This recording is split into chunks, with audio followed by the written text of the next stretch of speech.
Shalom Bapak Ibu Saudara, kembali lagi berjumpa di Life Study, sebab orang yang berhenti belajar berhenti bertumbuh. Berbicaralah kepada kami ya Tuhan, kami siap mendengarkan apa yang menjadi isi hatimu. Dalam nama Tuhan Yesus kami berdoa, amin. Bapak Ibu Saudara, kita akan meneruskan pembelajaran kita. Pada kesempatan ini kita akan membahas Kisah Rasul pasal yang ke-19 ayat 11 sampai dengan 20. Kisah Rasul pasal yang ke-19 ayat 11 sampai dengan yang ke-20. Mari kita teruskan, kita akan baca dulu Kisah Rasul pasal 19 ayat 11 dan 12. Oleh Paulus, Allah mengadakan mujizat-mujizat yang luar biasa. Bahkan orang membawa sapu tangan atau kain yang pernah dipakai oleh Paulus dan meletakkannya atas orang-orang sakit, maka lenyaplah penyakit mereka dan keluarlah roh-roh jahat. Saudara, sekali lagi saya ingin mengingatkan bahwa di zaman Kisah Para Rasul, saat Injil baru atau sedang diperkenalkan, mujizat memang menjadi sarana yang paling efektif untuk mengamplify, ya, untuk menyebarluaskan, menggemakan, menggaungkan berita baik ini. Sekali lagi ingat, pada zaman dulu belum ada Alkitab Perjanjian Baru.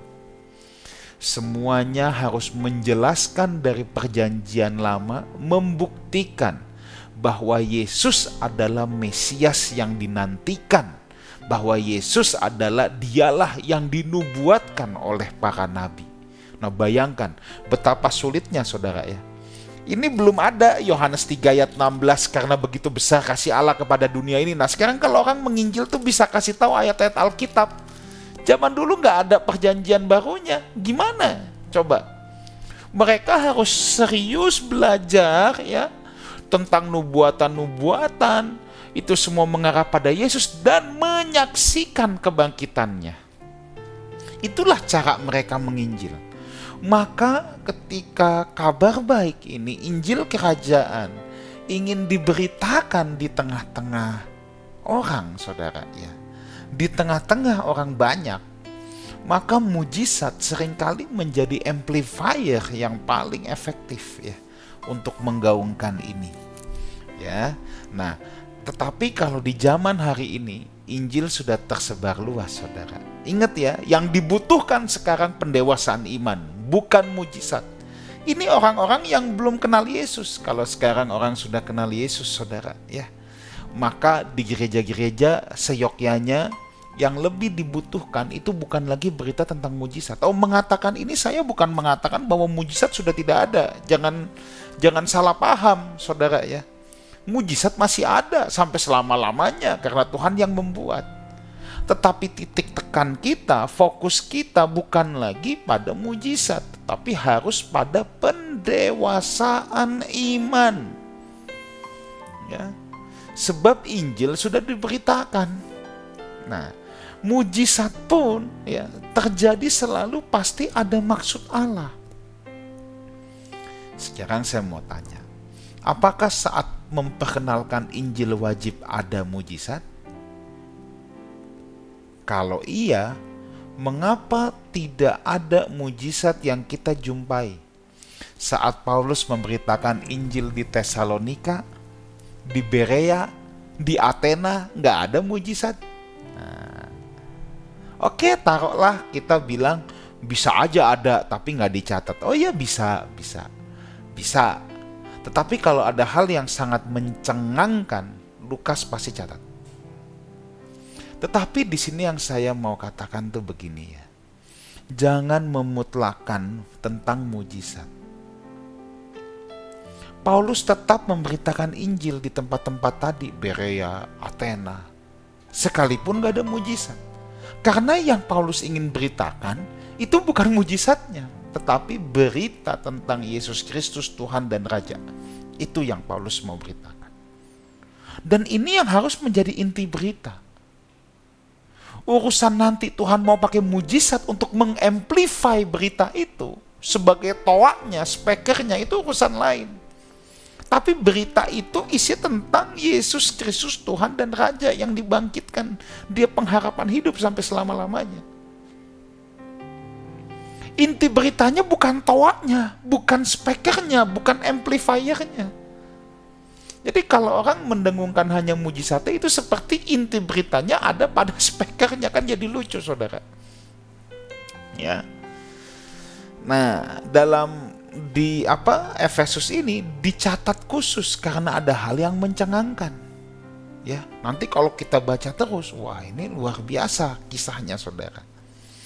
Nah, tetapi di sini ada yang luar biasa. Sapu tangan Paulus menyembuhkan orang. Wah, kita jadi ingat, saudara. Ingat ya, dalam Kisah Rasul pasal yang kelima, dulu kita belajar, nanti kalau saudara buka lagi. Itu orang-orang cuma nungguin Petrus lewat. Supaya kalau bayangannya Petrus kena, kesapu bayangannya aja, kena bayangannya aja orang sembuh. Oh, sedahsyat apa. Tapi saya mau ingatkan, ini bukan metode. Ya, bayang-bayang Petrus dicatat hanya 1 kali. Bukannya setiap Petrus lewat bayangannya nyembuhin orang. Enggak.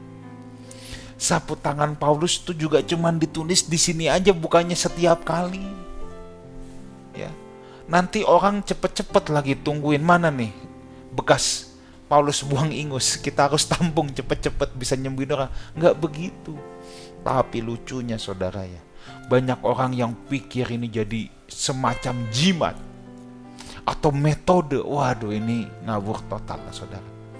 Ya, karena saya menjumpai ada yang mau ikut-ikutan Paulus, pakai selampeknya bekas lap keringet terus dikasih ke jemaat. Aduh, itu jorok, saudara, ya. Aduh, ini nih bukan metode. Kesannya kalau bukan sapu tangan jadi nggak efektif. Enggak, bukan itu. Bukan itu, ya. Jadi ini tolong ini jangan dimetodekan. Nanti orang berebutan, ya. Mungkin zaman dulu belum ada tisu, ya. Kalau zaman sekarang tisu bekas Paulus, ntar ada tisu bekas hamba Tuhan A, diperebutkan. Apa sih yang kayak begitu? Jangan, saudara, ya. Ini bukan metode. Atau nanti ada hamba Tuhan yang kita anggap, wah, dia dipakai Tuhan dalam karunia penyembuhan, kita tungguin bayang-bayangnya lewat. Nggak begitu, saudara. Kita harus ingat, saudaraku, bahwa, ya, mau bayangan Petrus, mau sapu tangan Paulus, ya, itu bukan metode penyembuhan. Itu tuh bukan jurus-jurus penyembuhan. Jadi nggak perlu ditiru-tiru. Paulus, Petrus itu hanya alat, bukan mereka yang mengadakan. Bukan, tapi Tuhan yang mengadakan. Makanya dalam surat Korintus nanti kita akan belajar, ya, Paulus pernah bilang gini, siapa Apolos, siapa Paulus, siapa Petrus? Ini semua cuman alat. Ya, Allah yang mengerjakan mujizat itu. Maka kita tidak perlu memetodekan alat. Sebab Tuhan bisa pakai alat apa saja. Ya. Mau Tuhan sekarang pakai sapu tangan, mau nggak pakai sapu tangan, bisa, saudara, ya. Tuhan mau pakai apa aja bisa. Dan kita nggak perlu mengkultuskan manusia. Kita nggak perlu kita tidak perlu mendewakan manusia, maksud saya. Kita nggak perlu mengkultuskan, mendewakan manusia. Kita nggak perlu melihat satu sosok kesannya dia sakti, dia punya ilmu tinggi. Aduh, nggak ada gitu-gituan dalam kekristenan. Ini bukan perdukunan. Kalau dukun ada, dukun sakti, ya. Nah, saudara jangan anggap ada pendeta sakti, nanti jadi pendekar sakti itu, ya. Kita semua manusia hanya alat di tangan Tuhan, Bapak Ibu Saudara. Tuhan bekerja dan mujizat besar terjadi, ditandai dengan sembuh dari penyakit dan dilepaskan dari roh-roh jahat. Ya, kuasa Tuhan bekerja luar biasa pada saat itu. Oke, mari kita lihat sekarang ayat 13 sampai 17 dari Kisah Rasul 19. Saya akan bacakan, ya. Juga beberapa tukang jampi yang berjalan keliling di negeri itu mencoba menyebut nama Tuhan Yesus. atas mereka yang kerasukan roh jahat dengan berseru katanya, "Aku menyumpahi kamu demi nama Yesus yang diberitakan Paulus." Ini kan ketahuan ini orang gak kenal Yesus, saudara ya. Makanya dikatakan demi nama Yesus yang diberitakan oleh Paulus. Mereka yang melakukan hal itu ialah 7 orang anak dari seorang imam kepala Yahudi yang bernama Skewa. Tetapi roh jahat itu menjawab, "Yesus aku kenal, Paulus aku ketahui, tetapi kamu siapakah kamu?" Dan orang yang dirasuk roh jahat itu menerpa mereka dan menggagahi mereka semua dan mengalahkannya, sehingga mereka lari dari rumah orang itu dengan telanjang dan luka-luka. Ya, hal itu diketahui oleh seluruh penduduk Efesus, baik orang Yahudi maupun orang Yunani. Maka ketakutanlah mereka semua dan makin masyhurlah nama Tuhan Yesus. Ada peristiwa unik di sini, saudara.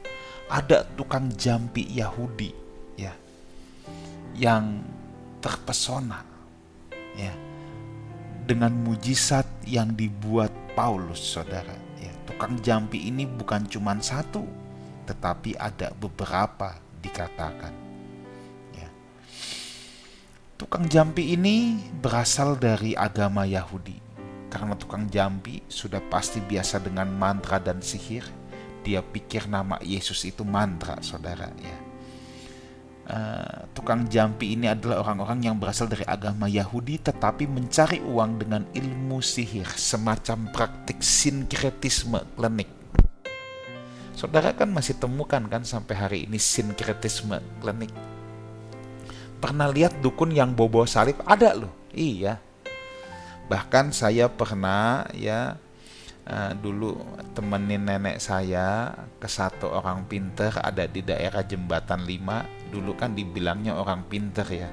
Tapi sekarang saya cuma mau bilang gini, hanya orang bodoh yang mau ke orang pinter itu. Ya, saya ulangin lagi. Hanya orang bodoh yang mau ke orang yang katanya pinter itu. Kalau orang pinter tidak cari gitu-gituan, saudara. Tetapi di mana yang orang pinter ini, ya, itu melakukan ini yang namanya sinkretisme klinik, di mana dia menyembah dewa-dewa dalam agama Konghucu, tapi di altarnya dia juga ada tulisan Arab yang mewakili Muslim, ada foto Sai Baba juga yang dipercaya orang Hindu, lalu ada salib juga. Nah, ini nih sinkretisme klinik, saudara ya. Nah, tetapi zaman dulu itu di agama Yahudi juga ada yang melakukan praktek sinkretisme klinik. Mereka adalah orang-orang Yahudi yang mempercayai tahayul dan memberi nama baik pada ilmu sihir ini. Mereka mengklaim ilmu sihir ini ditemukan oleh Salomo. Nah, itu ada dalam dokumen atau buku seorang sejarawan Yahudi yang paling terkenal, yaitu Flavius Josephus, dalam buku Antiquities of Jews, ya, itu ada di bab 8 pasal 4546. Itu di situ dikatakan bahwa ada kelompok Yahudi yang percaya bahwa Salomo menyusun mantra-mantra, di mana dengan mantra-mantra itu penyakit-penyakit disembuhkan dan setan diusir agar tidak pernah kembali lagi, ya. Praktik seperti hal ini, ya, itu juga ada di tengah-tengah orang-orang Yahudi klinik pada zaman dulu. Tetapi yang perlu kita menjadi sorotan di sini adalah, ya, yang melakukan praktek sinkretisme klinik ini, dalam hal ini mereka mencampur agama Yahudi dengan hal-hal klinik ilmu sihir, ya. Yang melakukan ini adalah anak imam kepala yang bernama Skewa. Imam kepala itu ibaratnya zaman sekarang ya pemimpin rumah ibadat, saudara. Ya pendeta lah gitu. Nah, saudara bisa bayangkan kalau anak seorang pendeta melakukan praktek sihir, saudara. Praktek kuasa kegelapan, jadi paranormal lah gitu. Bisa nggak saudara bayangkan ya kalau itu yang terjadi, saudara ya. Nah, tetapi ini yang terjadi di kota Efesus dan yang dihadapi oleh Paulus. Ya. Keturunan imam, ini keturunan Harun, saudara ya, dari kaum Lewi. Yang seharusnya kalau menurut perjanjian lama, keturunan imam ini harusnya mempersembahkan hidup mereka kepada Tuhan. Ini malah melakukan praktek klinik. Alkitab tidak mencatat bahwa Skewa adalah imam yang melakukan praktek klinik ini, sinkretisme klinik ini. Alkitab tidak menjawab demikian atau tidak bercerita tentang demikian. Ya. Tapi memang ada dua kemungkinan. Yang pertama, Skewa sendiri klinik. Tapi ada kemungkinan yang kedua, Skewa gagal dalam parenting. Kita jadi ingat Imam Eli ya dalam kasusnya dengan Samuel. Imam Eli menjalankan tugasnya sebagai imam dengan baik, tetapi dia tidak bisa mendidik anak-anaknya, sehingga anak-anaknya melakukan kejahatan di hadapan Tuhan dan dibunuh oleh Tuhan. Nah, jadi kemungkinan Skewa ini gagal dalam parenting. Ini harus kita perhatikan ya. Memang tidak ada jaminan ya. Anak imam itu terus bisa mengikuti jejaknya dengan baik, tidak. Selalu saya ingatkan bahwa manusia itu makhluk gambar ya. Anak-anak akan melihat film terbaik, gambar terbaik dari orang tuanya. Kalau orang tuanya tidak bisa menggambarkan Tuhan, sulit untuk anak-anak itu bisa menangkap gambar Tuhan dalam kehidupan mereka. Oke, kita teruskan. Tetapi ada hal lain yang kita bisa pelajari di sini, bahwa nama Yesus tidak boleh dipakai sembarangan. Nama itu nama yang berkuasa, bukan buat mainan atau mencari keuntungan. Ya. Apa implikasi untuk kita hari ini? Jangan perjualbelikan mujizat atau menggunakan nama Yesus untuk mencari keuntungan pribadi. Ini kan yang anak-anak Skewa mau coba lakukan, menggunakan nama Yesus untuk keuntungan pribadi. Ayat 15 kita lihat mereka malah dipermalukan. Bukan Paulus yang mempermalukan mereka, orang yang kerasukan roh jahat yang balik menyerang mereka. Tetapi saya yakin ini atas seizin Tuhan, roh-roh jahat itu sendiri mempermalukan anak-anak Skewa. Saudara, dengar baik ini. Iblis hanya takut kepada nama Yesus yang diucapkan oleh orang yang benar-benar beriman kepada Yesus dan hidup di dalam iman percaya itu kepada Tuhan Yesus. Sekali lagi, iblis hanya takut kepada nama Yesus yang diucapkan oleh orang-orang yang benar-benar hidup, benar-benar percaya di dalam nama itu, yaitu nama Yesus Kristus Tuhan dan Raja. Nama Yesus itu bukan mantra, saudara. Ya. Tidak bisa diucapkan sembarang orang, terus roh-roh jahat takut. Nama Yesus itu bukan mantra. Ya. Tetapi nama Yesus akan berkuasa ketika diucapkan oleh orang yang hidup di dalam Tuhan Yesus Kristus. Namun, saya perlu berikan catatan. Bila seseorang bisa mengusir roh jahat, belum tentu Tuhan berkenan di hadapannya. Tentu kita ingat Matius 7 ayat 22-23. Tuhan, bukankah aku sudah melakukan mujizat mengusir roh jahat? Kalau di kisah para rasul, roh-roh jahat yang bilang, Yesus aku kenal, Paulus aku tahu, lu siapa? Kalau di Matius 7, Tuhan Yesus sendiri yang berkata, aku tidak mengenal kamu, enyahlah daripadaku hai pembuat kejahatan. Jadi dalam Injil Matius bukan roh jahat yang bilang aku tidak kenal, tapi Yesus sendiri yang berkata demikian. Jadi semua tanda-tanda ajaib dan dahsyat tidak pernah bisa menjadi ukuran keberkenanan seseorang di hadapan Tuhan.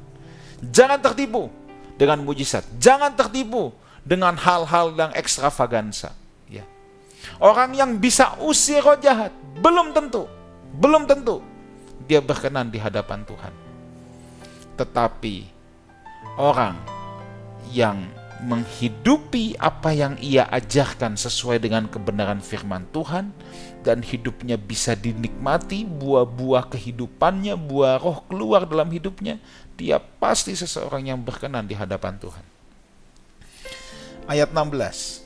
Nah, di sini ditulis kata menggagahi. Nah, saudara, kata menggagahi di sini jangan diartikan dengan bersetubuh, saudara ya. Saya nggak tahu kenapa LAI memilih terjemahan menggagahi, tapi ya sudah, saudara ya. Coba kita lihat di TB2 ya. Kalau di TB2, nah ayat yang ke-16 ini lebih cocok ini terjemahannya ya. Tadi yang saya pakai itu TB1. Kalau TB2, lalu orang yang dirasuk roh jahat itu menerpa, menguasai dan mengalahkan mereka semua. Nah, jadi memang kata menggagahi itu kan jadi kesannya diperkosa saudara ya. Tapi enggak, di situ memang yang digunakan kata kurio. Kata kurio ya, kata kurio ini punya pengertian memang menguasai, mendominasi. Jadi mereka dikalahkan. Itu sampai telanjang itu dihajar, ditelanjangin lah sama roh-roh gelap itu. Mungkin bajunya disobek gitu saudara ya. Tapi jangan pikir digagahi itu diperkosa, enggak ya. Konteksnya bukan itu. Kata kurio itu artinya mendominasi atau menguasai, lebih cocok itu. Dan TB2 menggunakan kata menguasai atau mengalahkan ya. Oke, ayat yang ke-17. Kita lihat ayat yang ke-17. Hal itu diketahui oleh seluruh penduduk Efesus. Nah, jadi peristiwa ini justru dipakai Tuhan untuk membuat Injil semakin tersebar di Efesus. Oke, ayat 18 sampai 20. Penghabisannya banyak di antara mereka yang telah menjadi percaya, datang dan mengaku di muka umum bahwa mereka pernah turut melakukan perbuatan-perbuatan seperti itu. Ayat 19, banyak juga di antara mereka yang pernah melakukan sihir, mengumpulkan kitab-kitabnya, lalu membakarnya di depan mata semua orang. Nilai kitab-kitab itu ditaksir 50.000 uang perak. Wah, ini uang yang sangat banyak saudara ya, jumlah pada saat itu. Dengan jalan ini makin tersiarlah firman Tuhan dan makin berkuasa. Nah, rupanya saudara, di kota Efesus, tempat di mana Dewi Artemis ini punya kuil, saudara, penyembahan berhala. Rupanya orang-orang Yahudi klenik ya, yang melakukan sinkretisme tadi saudara ya, ini cukup banyak. Yang melakukan sinkretisme klenik ini cukup banyak ya. Baik yang jadi praktisinya banyak, peminatnya atau customernya juga banyak saudara ya. Ini juga banyak. Tapi kita bisa melihat bahwa buah pertobatan itu nyata ya. Baik yang pernah ikut menyesal, mengaku bahwa mereka pernah jadi klien, bertobat, gak mau lagi, mau meninggalkan hal tersebut. Dan praktisinya pun juga ikut bertobat. Praktisinya pun juga menyesali hal tersebut. Praktisinya pun juga mau kembali ke jalan Tuhan. Kan kira-kira begitu ya. Bahkan di sini kita lihat ciri pertobatan yang benar adalah berbalik 180 derajat, meninggalkan hal tersebut, benar-benar meninggalkan kehidupan yang lama. Mereka membuang jimat-jimat dan praktik sihir itu. Kalau dulu mereka membeli itu dengan harga yang mahal, buku-buku itu mahal, tetapi sekarang mereka juga berani membakarnya. Saudara, orang yang betul-betul bertobat, mengasihi Tuhan itu kagak sayang-sayang sama gituan. Kalau itu gak berkenan di hadapan Tuhan, biarpun dulu dibelinya mahal, saudara, tetap itu dianggap tidak berguna. Nah, Bapak Ibu Saudara, saya mau bandingkan dengan orang Kristen hari ini. Saya menemukan sendiri dan melihat banyak. Ada orang-orang Kristen yang dalam tanda petik punya banyak ban serep. Dia pikir kalau imannya sama Yesus lagi gak jalan, ada ban-ban serep yang bisa mendatangkan hoki dan rejeki. Makanya tetap Kristen, tetap ke gereja, tapi kalau mau buka toko, dia panggil orang pintar suruh hitung hari dan jam. Kristen sih, pelayanan sih, tapi tetap panggil ahli feng shui suruh ngitung-ngitung dulu. Katanya in case kita punya cadangan, punya ban serep. Kalau rejeki nggak datang dari iman Kristen, rejeki mungkin bisa datang dari ahli feng shui atau orang-orang pintar atau praktek-praktek sinkretisme klinik yang lain. Hati-hati Bapak Ibu Saudara. Ini termasuk perzinahan rohani dan Tuhan tidak berkenan di dalamnya. Ya. Jangan punya ban serep. Kalau saudara sudah mempercayai hidup kita kepada Yesus, percayakan saja hidup kita sama Yesus. Ya. Oh, ada yang lebih parah lagi, tapi dua-duanya parah ini. Yang lebih parah lagi, Yesus yang jadi ban serep. Waduh ini, kalau yang tadi Yesus ban utama, terus dia punya banyak ban serep. Ada juga yang jadikan Yesus ban serep. Dua-duanya tidak berkenan di hadapan Tuhan. Sekali kita memutuskan menyerahkan hidup kita kepada Yesus, kita hidup tunduk total di bawah kedaulatan Sang Raja. Jangan punya ban serep, saudara, ya. Dan apa yang terjadi di kota Efesus membuat firman Tuhan Injil semakin tersebar luas. Kiranya kita semua boleh menjadi orang-orang yang berintegritas dalam kesetiaan kita mengiring Tuhan Yesus Kristus. Amin. Kita berdoa. Meteraikan apa yang menjadi isi hati Tuhan untuk setiap umat-Mu yang mendengarkan pesan firman Tuhan ini. Demi nama Tuhan Yesus kami berdoa. Amin. Sampai jumpa di live study yang akan datang, sebab orang yang berhenti belajar berhenti bertumbuh.